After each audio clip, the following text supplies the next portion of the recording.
So Tia Mowry's new reality show just premiered Friday night on WeTV. And it's something that she said she wanted to use to tell her truth or show her truth, but also to be an inspiration to women who are possibly going through new changes or new situations in their life. And that may be what she intended for it, but it really comes across, this whole first episode at least comes across as a thinly veiled attempt at revenge on her ex-husband CORY HARDRICT. Or not even just revenge, maybe even sabotage. Because this whole episode, she took shot after shot after shot at CORY.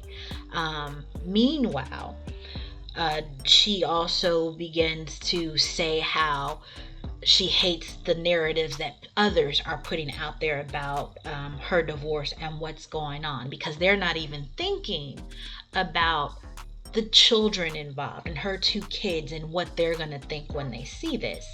When it's like, really, Tia? Because are you thinking about the kids when you take these shots at their father?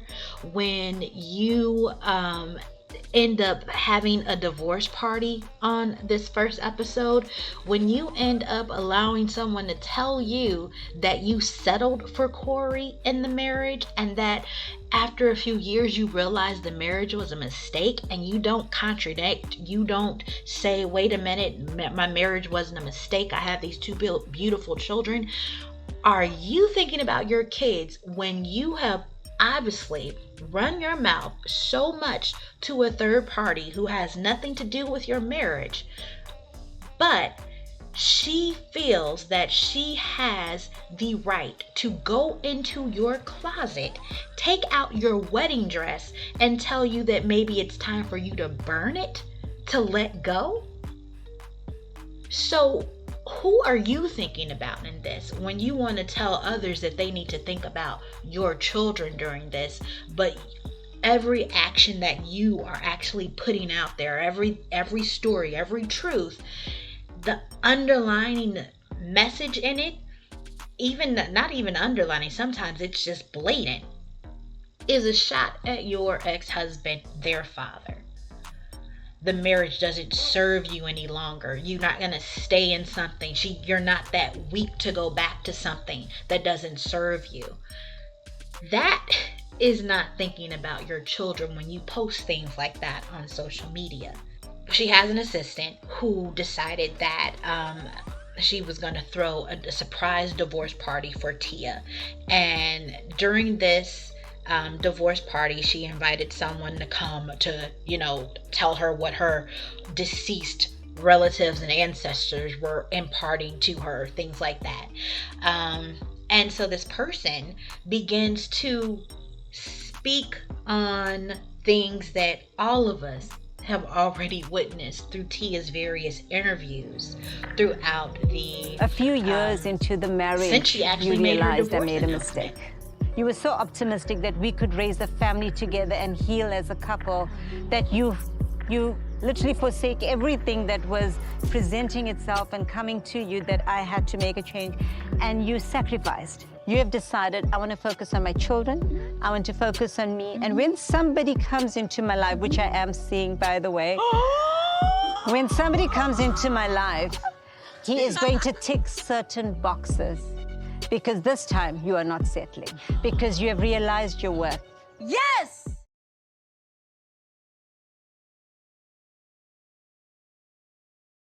She's telling her the things that she wants to hear that are going to validate the choices that she's made thus far regarding her marriage. Then the lady says that the thing they want to do next is to start write a list where they write down the things that they want to let go of in their lives moving forward, and they're going to take that list and throw it in the fire and burn it so that they can all move forward into their new chapter, their next act. At this point, I think it's her assistant, this lady runs upstairs to Tia's bedroom, her closet, and takes out Tia's wedding dress. And my thing was the audacity. Like, what? Who are you even that you think you have the right to go into this woman's closet and pull out her wedding dress? Now, that tells me that the boundaries that these two women should have, because whether or not you consider her a friend, this lady is working for Tia in a professional capacity. So some boundaries have been crossed. So this lady goes in the closet, takes Tia's wedding dress, brings it downstairs out to the patio where the party is, dragging the dress. It's a designer gown, dragging it on the floor, getting dirt on it. And she basically tells Tia, do you think it's time for maybe you to let this go? And, throw it into the fire. And for the first time, Tia finally says, no, that's her wedding dress. And she takes it and, she begins to say like, oh, she can repurpose it. And it's it doesn't hold any bad memories for her, things like that. So she doesn't throw it into the fire. But what really stood out to me was that this woman thought that she had the right to go into this woman's closet and get this wedding dress to tell her to burn it. With Tia, you wonder, what has she told this woman? What is she telling other people about CORY that could make some stranger, really? This is not, I know that she is now close to her or whatnot, but this lady comes into her life. She seems like she's much younger than her, based on a comment that Essence Atkins made during their little sit down.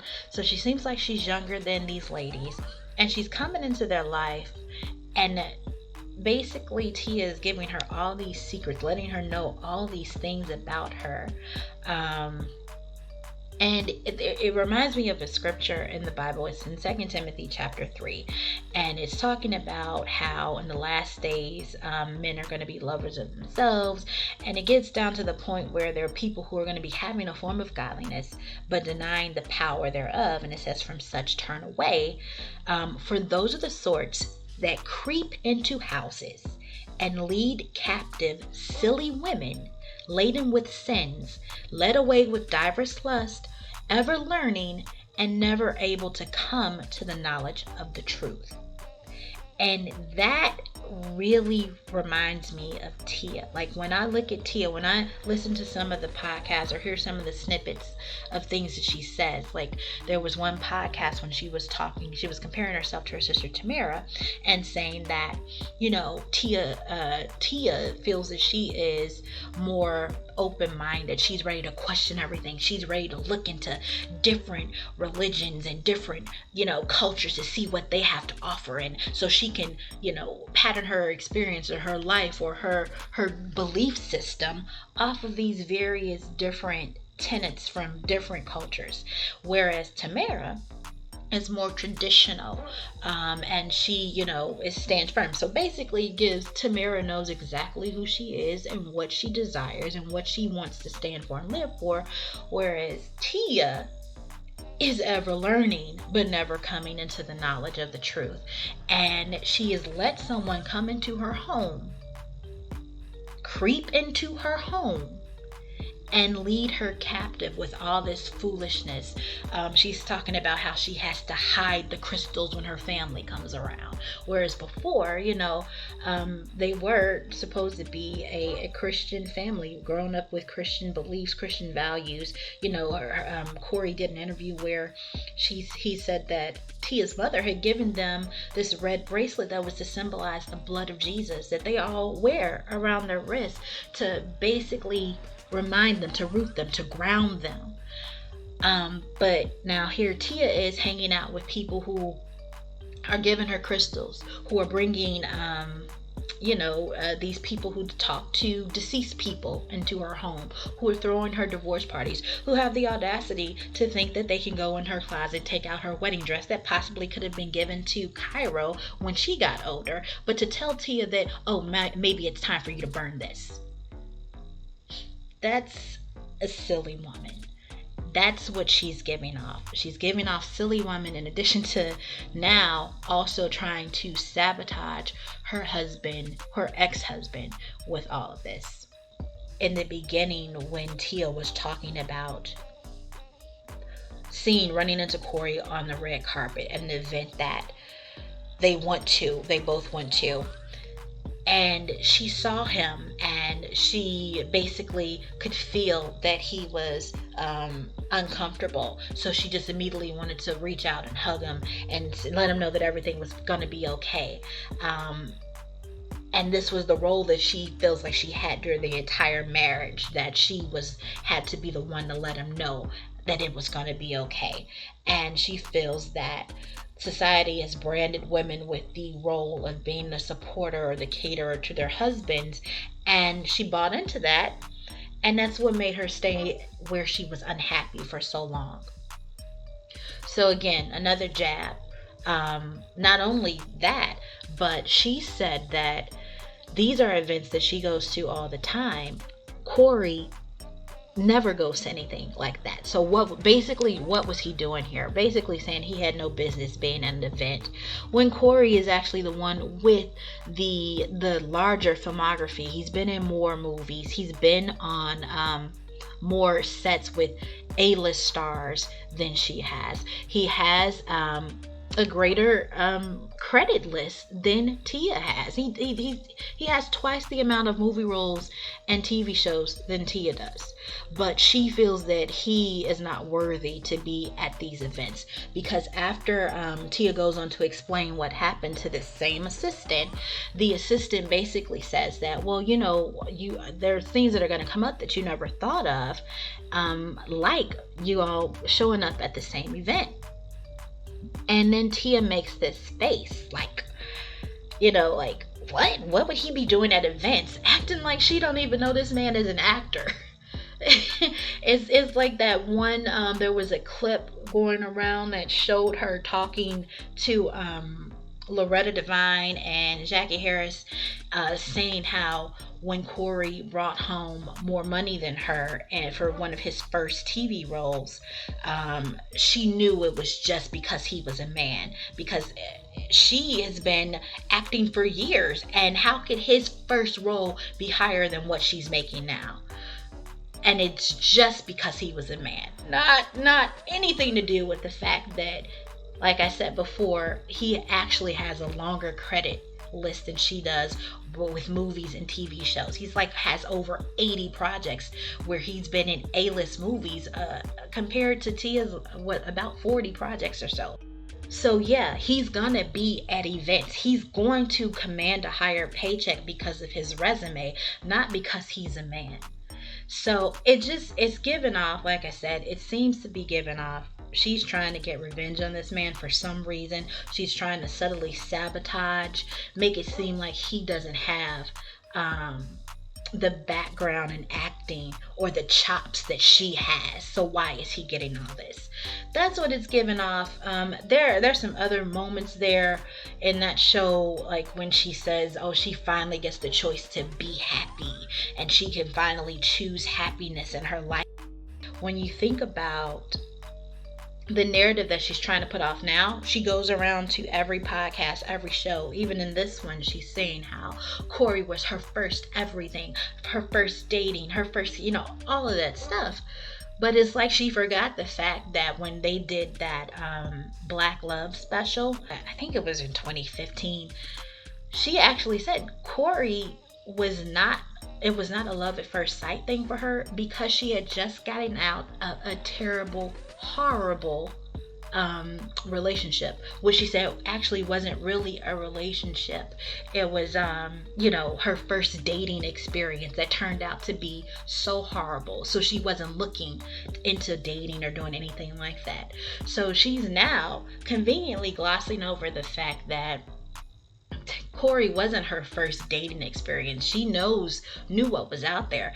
When you piece that together, with everything that happened down the line, with Corey being such a nice gentleman. Something that she said, that he actually asked her for their first kiss. He waited like 6 years. They hadn't even been intimate with each other for 6 years. And Corey was just such a gentleman. It was a totally different experience from that first horrible dating experience that she had. It's giving off that she basically used Corey to shore up her confidence in herself. And then once Corey started being someone who, could have been maybe on an equal level with her, an equal playing field, or maybe being viewed a little bit higher than others, he no longer had any purpose or usefulness in her life. And to me, it's giving sabotage. It's giving, she doesn't want this man to rise above her or to be seen as greater than her. And I think that is so sad. That's when she needs to start looking at the children. What about the children, Tia? Think about your children, Tia. Let me know what you think about this. Is Tia giving, like, I'm the only one that could be, I'm HNIC, I'm the one that's on top, and as soon as you reach my level or you think you're going to overtake me, you're going to have to get out of here, because this is my show. This is about me. Let me know what you think, and thanks for watching.